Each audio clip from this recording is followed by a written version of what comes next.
Hello, I'm the FanFic Critic. I read it, you listen. Well, it's been one hectic month. Let's see. I was scarred for life again, and insulted by the worst fanfic ever, which really was the worst fanfic ever. I wouldn't even call it a fanfic, unless it was supposed to be a fanfic about me. I'm assuming it was, seeing it had P.S. FanFic Critic sucks at the end. Well, I haven't found that person who wrote that yet, but I will find them soon. Count on it. But in the meantime, I'm just going to read and review fanfics. Today, I am reviewing the fanfic called Nintendoland Murders: The Adventures of Sam Cubed. I wonder if he has like a cousin named Sam Squared. Okay, it's rated T. It's English, it's mystery general, and has one review, and the author is MovieBuffMel90. Let's start. Okay, they have the title again, except it's longer. It's Nintendoland Murders: The Continuing Adventures of Sam Cubed by Morgan Ledger. They put their name? Wait a minute. You know, the name Morgan Ledger sounds very familiar. Oh, hello. I'm the Filmbuff. I know all, see all, and hear all on the past, present, and future of feature films. No, too British.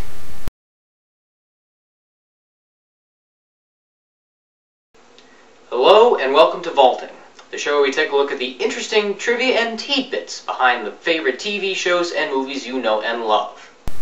Ah, that's him. The guy who hosts Vaulting. Yep, I know him. So, Morgan Ledger of Vaulting, if you're watching this, I now know your face, so this better be good. Okay. Let's see. I wonder how many words this thing has. It said it was a one-shot, so let's get started. It was dark in the room, very hard for me to see. All I could make out was that I was in bed, a large, king-size sleeper, big enough to fit 4 people in it. Once I opened my eyes to see into the darkness, a large, painful feeling struck my head, like someone was driving a wooden stake into my brain. Damn, these hangovers, I thought. But this one was worse than the last. 'Cause to my left shoulder, a large breath of hot air puffed at me. I usually wake up by myself on the sofa, but this time I wasn't alone. Dun dun dun! I slowly turned my head and gazed into the darkness. At first I saw nothing, but when my eyes were adjusted in the blackness, I finally got a glimpse of the face and was in shock. Light brown fur, with a little of red. Okay, you don't need to capitalize the R in red.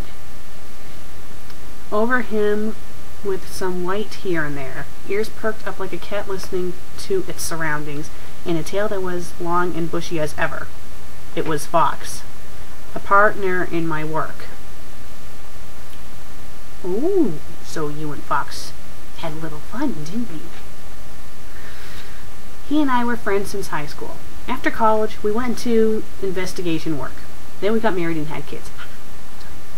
Solving crimes and cracking mysteries at every turn. I was in shock to see him a foot away from me. Luckily, he was sleeping as hard as a rock and his pants on. Well, that's a good sign. I may have been fully covered, but thoughts ran fluently through my mind. How could this be? He is my accomplice in detective work. We can't be a couple. Then my memory kicked in. Last night, we were at the Dream Pipe, a bar owned by 2 brothers that did some drain cleaning in their days. I wonder who these brothers could possibly be. We had a couple of Goomba shots, an alcoholic mix of vegetable juice, whiskey, and soda. I mean cola, excuse me. Odd as it sounds, it tastes as sweet as candy. After a couple rounds, we left the place and attempted to get home to our apartment, at the 64th floor of the Atrium Hotel. Instead, we took a left turn into an alley and passed out in front of a dumpster. That was all I could remember, seeing how my memory was nothing but garbage at this moment. The only thing that bothered me the most was how did we end up in a Donkey Kong-sized bed? I think I can explain that for you, Sam. Donkey Kong found you and decided to have a little bit of monkey business with you two. Okay, let's get that visual out of my mind. Then a light came on. My head looked suddenly towards the door. My head looked suddenly towards the door? Wouldn't it make more sense if you put down I look towards the door, not my head? I guess my head has a mind of its own. No, don't do that! Ah, stop doing that! Oh, you're making me dizzy! I gazed at the sight before me and couldn't believe what I was seeing before me. You don't need the second before me. She was covered from head to toe in blue fur, gazed at me with those mysterious turquoise eyes, a tail that was as long as my sleeping friend. Long as in how much? Or in what way? Okay, I'll stop being dirty, sorry. And wore nothing on aside from having a towel on.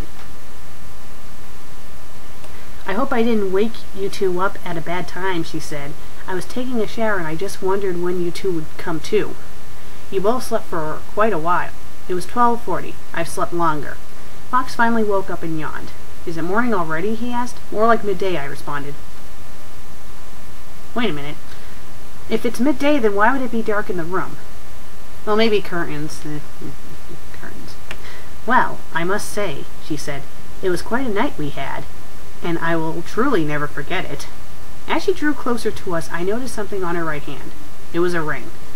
I turned to get up and saw something glisten on my hand as well.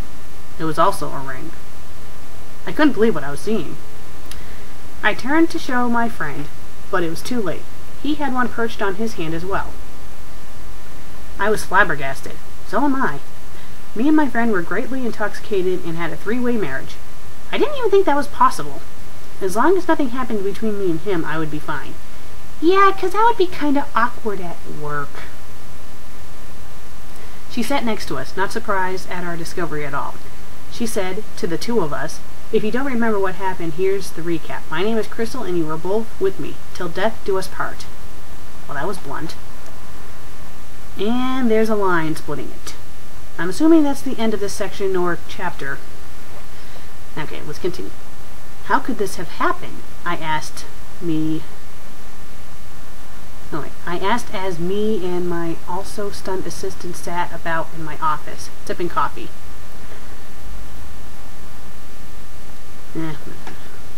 Out of all the people out there in this world, why does this happen to me, Sam Cube, the private eye? Well, that's because you're the main character. It could be worse, Sam, said Fox as he took a large gulp of the morning dew. Yeah, it could have been worse, Sam. You could have slept with me. Although secretly I would have enjoyed it. We've been through worse shit, but this one really takes the cake. It sure does, as I stirred the tan liquid in my mug.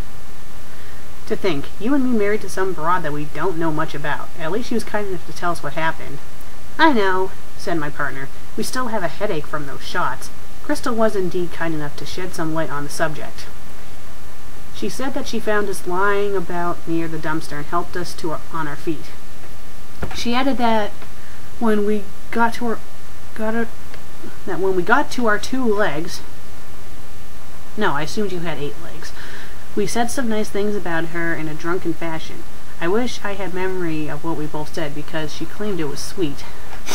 Although I feel sorry for her when she told us about her family, I said.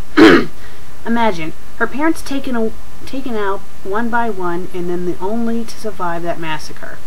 The killer in question went by the name of Mr. B, a powerful crime boss. I take it Mr. B is Bowser. Either that or he's Mr. Bubbles from BioShock.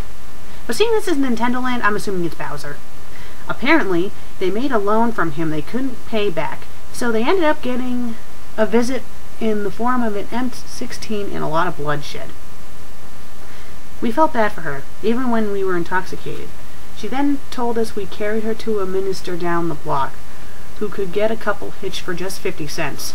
It's a very cheap price, even when you're in the year 1939.